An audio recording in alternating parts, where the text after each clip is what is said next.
In a week in which the Americans crowned another new president, TNA crowned a new champion. And we will get into that and more as TNA Wrestling crosses the line again for another action packed episode of Impact as we move ever closer to Victory Road 2024 in just a few short weeks' time. And the main event for that show has already been announced, and we will get into that on this episode of TNA Impact, which started off in fine style as Jordan Grace and Masha Slamovich took on the team of Alicia Edwards and Tasha Steelz. And this really pitted four of the great knockouts in the TNA roster right now, with former champion Jordan Grace teaming up with current Knockouts champion Masha Slamovich against the Alicia Edwards and the ever impressive Tasha Steelz, who has really had a fantastic year on TNA. She's really been maybe one of those ones that's gone under the radar, so to speak. And this was a great knockouts encounter to open up the show. Lots of great action from Jordan and Masha. Jordan taking more of the punishment now that she's not champion than when she was champions in tag matches. Normally it was her partner that was getting it, and the hot tag was made to Jordan. In this case now, Jordan Grace takes a bit of punishment and she makes the hot tags to Masha Slamovich on this. Quite a long, actually, tag match for an opening match. Generally, the TNA can sometimes fluctuate between long and short matches. This was a fairly long women's knockouts match to start the show, and it was quite funny because in this match, obviously, of course, Alicia Edwards is medically cleared, but is still wearing the neck brace in this. And as the match ended, there was a rear naked choke on Alicia Edwards. Quickly taps out to get the victory on this. And it was quite funny. Ray Wild on commentary during this was livid, absolutely livid about using the neck brace in this match. But a really fine women's encounter to start TNA. Where do they go with this? Does Jordan Grace invoke a rematch clause, or does Masha Slamovich have a different opponent? Maybe come as soon as Victory Road in a couple of weeks' time, which of course you can watch as well as all other weekly TNA shows on the TNA Plus app. Get that downloaded, get it subscribed. If you can't, then you can, of course, watch it on DAZN streaming AXS TV in America. And of course, over here in the UK, you'll be able to stream it still on Ayozat TV. However, that will be soon moving to Freeview, guys. I hope to bring you that channel as soon as I can. But winners this week, Jordan Grace and Masha Slamovich tick another win column victory, or tick another victory into the win column. And we'll see what happens next. Now, if you remember last week on the show, Savannah Evans returned and attacked Li Ying Li. Yes, I got it right the first time. And basically, we were getting as to why did she attack her? And he says, she was getting tired of sitting at home and people getting opportunities. She was coming back and taking one herself, and she did take an opportunity to attack Li Ying Li. Wise move? We'll find out. I'm not so sure it was a wise move, but she's also, not only was she taking an opportunity, she was done talking as well. So very quick to the point from Savannah Evans. And it's good, actually. It's good to see her back. Like I said last week, it adds another notch to that ever growing, ever awesome knockouts division. Women's wrestling across the board right now is absolutely incredible. And Savannah Evans coming back on here. Although maybe she should have targeted somebody else other than Li Ying Li. And the knockouts action just keeps on coming on Impact right now. And then we move to Rosemary and Wendy Cho in a no DQ. Now, again, bit of a history lesson. They were tag team up until Bound, or up to and including the match at Bound for Glory, in which they lost and such. What happens after that is Rosemary turned on Wendy Cho. which of course Wendy Cho from NXT, the NXT TNA partnership still in full effect in this one. They has having a no disqualification match, and of course it was crazy. It it really was with these two very supernatural type people in this match, and to be fair, they tore the house down.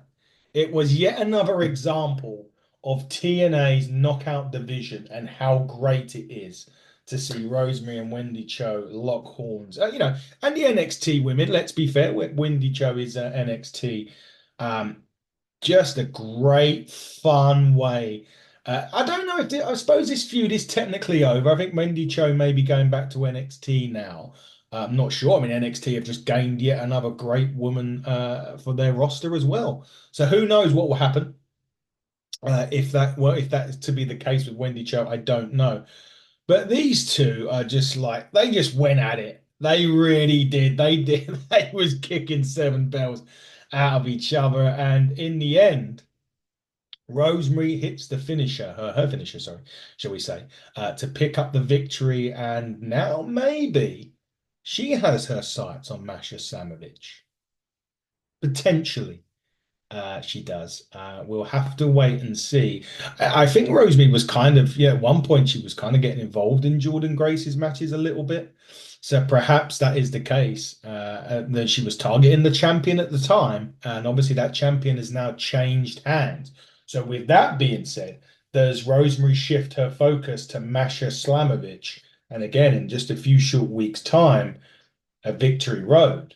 Could it be Masha against Rosemary? We will wait and see. Now, the match that we were supposed to have at this point does not air on television this week. It was going to be the Hardy Boys and Bullet Club ABC, and I think any fan that knows or any fan of wrestling will know the tragic accident that happened to Chris Bay during this match. So rightfully, TNA did not air the match this week, and you can still I don't know if the GoFundMe is still up on Chris Bay. It was at $94,000 the last time that I looked. A big thank you to everybody who has put in from that. We know the times are tough, and people can't always afford to do things like this, but for the gestures that have been put in from the wrestling world, I mean, we're not just us as fans. Wrestlers have dipped into their money, their pockets as well, and have really helped out Chris Bay. So a big thank you to everybody that's done that. Now, instead of that, what TNA did air was a match from Mustafa Ali versus Mike Santana from the June 15th show. Obviously, Mustafa Ali won that with a lot of interference. We won't go into that too much because you can, of course, see that on the TNA App, and it has already aired. So we will go straight back to what happened after that, and when it returns from a commercial break, we do see Steve Macklin. Now, Macklin has got a bit of an issue with Josh Alexander and co. And he was literally, I loved it. He was talking literally like I'm talking to you, sending a message to Josh Alexander, and he brings up having his hands zip tied and beaten. But he didn't really lose to the walking weapon was his thing. And he reassures that the things aren't done between them yet. And that is going to be very interesting. Macklin and Alexander, how do they do this? I mean, I don't think this can be a straight up match between the two, in my opinion, going forward. They need to do something in this match to, kind of end it between them. As we said before, Alexander got the better of him, but he had his hands down. Do they do I don't know, we haven't seen a blindfold match in years, have we? Going back to WrestleMania, I think Jake and Rick Martel, Jake Roberts and Rick Martel. I don't know what crazy stuff they could do. Last man standing. I don't think you could tie their hands behind their backs and have a bull rope match. There you go. That's come back in recently, hasn't it? Maybe a bull rope match between those two. I don't know. You need to do something because these two, well, certainly Josh Alexander and his new attitude certainly hasn't been welcomed by Mr. Mayhem himself, who coincidentally is looking to fill up a calendar for some bookings next year. So if any promoter out there in the UK or the US, France, Italy, anywhere that wants to book Mr. Mayhem on your shows, he's got his link on his LinkedIn, on his Twitter or X account, or maybe his Instagram account. But do definitely book Steve Macklin. He is an incredible, incredible talent. But your shows, obviously, he's still in TNA. He's not leaving TNA, but definitely one to book on your shows if you would like, Mr. Mayhem. Go ahead and get in touch with Macklin for 2025, not the presidency, these bookings. The Rascals were next. And they've had a bit of a up and downer of a year, reuniting with Wesley. Wesley costing, Wesley turning his back on them, going, obviously, he's in NXT as well. But now they've decided to climb the tree, I think, anyway, and they want to get back to climbing the success in TNA. And they want to get back up. There was a few risque references in there as well. But ultimately, they did address the empty chair that where Wesley used to be as well. But the bottom line is the Rascals want to get back to the top. And I welcome the Rascals coming back properly. It'd be nice to see them back in action, see them back winning and climbing the ladder, the tag team ladder. I mean, that's got an exciting tag team ladder, isn't it? If you think of who's at the top at the moment in the Hardys, you could have the Rascals coming at them next, and that would be a very interesting match, to say the least. I would certainly pay to see the Rascals and the Hardys in action for those tag team championships. Would be very, very good to see. But they've got to start winning matches, and as they say, they've got to start climbing again. And hopefully they'll climb their way back up to the top. Another sort of exclusive interview from TNA. A lot of interviews this week, and again, you kind of feel sorry for TNA a little bit that they couldn't air that match. I know they aired a From the Vault match, which was fine, but in the grander scheme of things, it was a difficult week on this one on TNA for matches and stuff like that. But this was Joe Hendry, and he premiered the Ryan Nemeth story. Wow, yeah. This Joe Hendry has decided that Ryan Nemeth is as low as the bottom of things. Low at the bottom as things, and wants to fight him. This is all coming back from this whole Bound for Glory issue. Joe and Nick Nemeth went at it. Obviously, there was a lot of interference. JBL come out and clotheslined everybody. Yeah, quite an interesting phase with this one with Nick Ryan and Nemeth and Joe Hendry seeming to take an issue with him. And Joe Hendry says it's usually a time to talk about Joe Hendry, but now's the time to talk about Nick's brother Ryan. Hendry talks about researching the career and mentions he has put the video together with concussive music, and it was all to celebrate the accolades of Ryan Nemeth. He says there's a lot to go through. He spoke to the network and said they could go long to cover it all, and the Ryan Nemeth story is shown. He is Nick Nemeth's brother. The end. It was oh God. Immense. Joe Hendry is just brilliant at this, doing this. You see some of his videos that he's done for wrestlers that he's faced over the years, and this is absolutely fantastic. But he did say at the end of it, he will add another chapter to that story because next week on Impact, Joe Hendry takes on Ryan Nemeth, and I think they're recording that this coming weekend. Over this weekend they're doing the tapes tonight actually, and tomorrow they're taping. So hopefully, listen, fingers crossed for a safe set of tapings this time, TNA. Honestly, we don't want any scary stuff. So guys, please, guys and girls, please, from TNA, be safe this weekend when you're doing your recording of Impact. Now, again, backstage, Mike Santana is shown, and up walks First Class. I don't know if they have a death wish or not. Anyway, Santana basically tells them he's just went through the system by himself. Why would he need the help of First Class?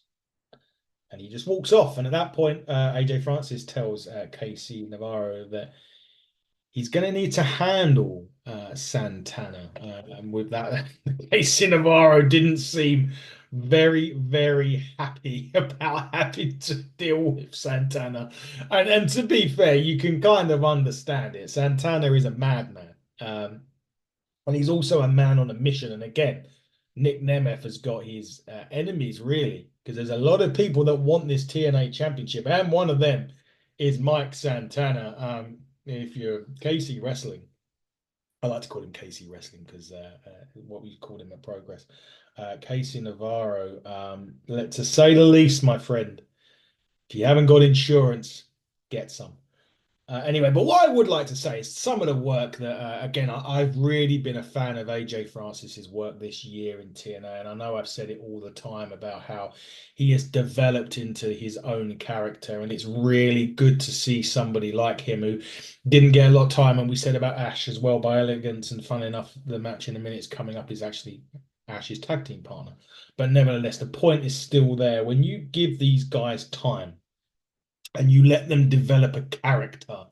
And I think AJ's come out and said it's pretty much himself what he's doing, but he's just getting the platform. TNA have given him the platform to succeed and the platform to build and show everybody what he's made of. And it's great. It really is. Him and Ash and others as well. And maybe we're going to see it with Lee and a few others.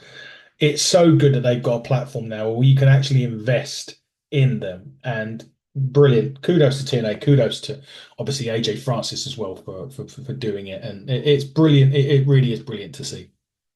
Knockouts action again. Lots of knockouts action this week on TNA. Jody Fret are going against Heather by Reckless. Now, last week, the partners, Danny Luna and Ash by Elegance, had their match. Ash coming out on top on this one. This week, Jody was looking for revenge. And suffice to say, she got the measure of revenge on both of them, which was good. I feel as if it needed to go, 1-1 because the kind of the way they're going at it is the Elegances will get, I suppose, a title shot. 1-1. Does the rubber match need to be the tag for the titles? Maybe. Or does it need to be non-title and perhaps like a contender match where if the Elegances win, they get a shot at the titles? I don't know. Maybe they will get a shot at the titles. But this was really good again. I mean, Heather Reckless is just I call her a pocket rocket. She's so talented. I'm really surprised actually that not saying that TNA picked her up ahead of others. I mean, TNA got a coup with Heather by Reckless, certainly. I'm just really surprised how not didn't get interest from the other areas. Maybe she did. I don't know, but she's just brilliant. She really is good. And of course, this match had its interference. The concierge and Ash obviously does get involved in this. But however, as Heather was coming off the top rope, she got caught by Jody Fret and hoisted up for the finish. And Jody Fret picks up the victory as we get to the main event, which is coming up right now on TNA. And by the way, the main event is for the X Division Championship. It's Speedball Bailey against the Systems Moose. Interesting. X Division Championship. These guys were, again, Moose. What I find really interesting with Moose is that he's big and he's built. But geez, like they've done some crazy stuff in this. They like a reverse poison Rana from Speedball. Moose took that like he owed him rent. And seriously, incredible. You really don't understand just how talented Moose is, and I think people don't always get it with him. He can do anything in that ring. And it showed in this match of the X Division Championship. Like it really did. And you got Speedball Bailey, who's got so many moves in his repertoire in this. And the Moose just kept taking it. It was incredible. Absolutely incredible. Moose, again, is someone, in my opinion, that goes so under the radar in wrestling. I don't think people appreciate him like they should. He is just unbelievable. And amazingly enough, after an enthralling encounter Moose picks up the victory and wins the X Division Championship. It was a long main event, to be fair. They were going everywhere, off and on the floor, and all of that stuff as well. And he hit Burt Bailey with the spear and wins the match and wins the X Division Championship. A crazy end to TNA, but it didn't end there. Trent Seven comes out, consoles Mike Bailey, and then turns on him. Trent Seven, you son of a bitch. Unbelievable. Turns on Mike Bailey after that match. To be fair, we could have seen this coming a mile away because Trent Seven does that a lot over here in the UK. He ends up choking him with his towel and everything like that as it goes off the air. He threw him to the floor as Impact went off the air. Trent Seven, an absolute bastard this week. And I've sworn a lot during this one. It must be one of those things. But that is how Impact went off the air last week. Incredible, really. Trent, I still can't get over it. Anyway, next week, so obviously been taping this tonight. I think they're taping this episode of TNA. So coming up next week on TNA Wrestling, it is the Northern Armory. That is Sinner and Saint and Josh Alexander. Listen to this. Against Eric Young, Steve Macklin, and Jonathan Gresham. Hold on to your hats, folks. That is going to be absolutely tremendous. In addition to that, Mike Santana and Casey Navarro will lock up, as we know. Joe Hendry will go against Ryan Nemeth. And Nick Nemeth will go one-on-one with Brian Myers, a real old school WWE match. But there is a bit more to it than that. Because at Victory Road in a couple of weeks' time, Nick Nemeth goes one-on-one for the TNA Championship against Brian Myers' tag team partner, one bit of the system, Eddie Edwards. Now, Eddie Edwards gets a chance to take the TNA Championship away from Nick Nemeth at Victory Road. Now, I'm going to play a bit of devil's advocate here because Moose obviously won the knockout. Fucking Jesus, don't tell him I said that. Obviously won the X Division Championship. Now, here's the thing. He has tweeted something quite interesting. He has put option C is one pretty much saying the X Division Championship isn't important as the TNA World Championship. While it's time to change the fucking narrative. I'm going to make the X Division Championship the most important and prestigious in TNA. Now, here's the interesting point of that. He says that, but then Eddie Edwards could go on to win the TNA Heavyweight Championship. And I'm sure that Eddie Edwards would have an issue with what Moose has just said. Now, I'm of course, last thing I want to do, as Shawn Michaels would say, is cause any trouble, right? To which you could, the JR bit bullshit. But could that cause a rift within the system? Should Eddie Edwards beat Nick Nemeth for the championship? And there's Moose saying that the X Division Championship is the most important championship in TNA, and yet his system breadwin could be the champion. Well, we'll have to find out in just a few short weeks as Victory Road rolls onto TNA. A hell of a lot going on. Always exciting times in TNA. Tremendous, tremendous, tremendous. And last plug, do not forget to watch TNA Plus app. Get it downloaded. Get it, subscribe to it. If you can't, it's on AXS TV over in the States. You can stream it on DAZN. And over here in the UK, you can stream it on Ayozat TV, which will soon be available on Freeview. Guys, this has been the TNA review on the Hitting the Turnbuckle channel. Will not be available next week, unfortunately. I am heading off on my hollybobs. So it'll be back in 2 weeks' time. We'll be back and we'll cover off everything that's happened on TNA. But until then, everybody, if you're just a TNA fan, I'll see you in 2 weeks' time. To buckle down, stay safe, and goodbye.